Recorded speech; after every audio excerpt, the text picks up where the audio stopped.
প্রহসনের নির্বাচন আয়োজন ও রাষ্ট্রদ্রোহের অভিযোগে রাজধানীর শেরেবাংলা নগর থানার মামলায় সাবেক প্রধান নির্বাচন কমিশনার KM নুরুল হুদাকে ফের 4 দিনের রিমান্ডে দিয়েছে আদালত।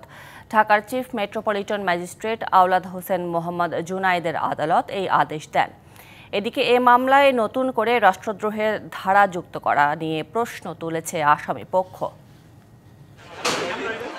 শুক্রবার 4 দিনের রিমান্ড শেষে আদালতে হাজির করা হয় সাবেক সিইসি KM নুরুল হুদাকে।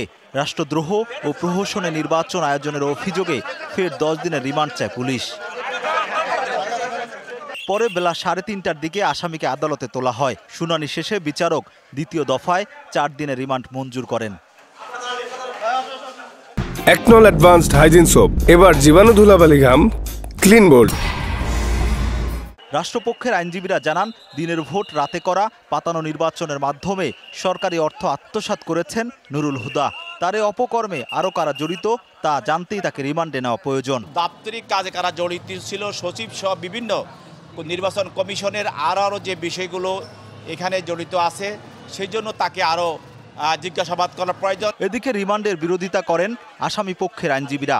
রাষ্ট্রদ্রোহ সহ নতুন 3টি ধারা যুক্ত করার আইনি বিধান নিয়েও প্রশ্ন তাদের।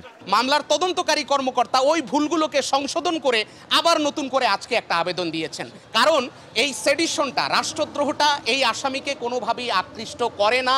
একই মামলায় গতকাল সাবেক সিইসি কাজী হাবিবুল আউয়ালকে 3 দিনের রিমান্ড দেয় আদালত। Rakib Hossain, DBC news, Dhaka.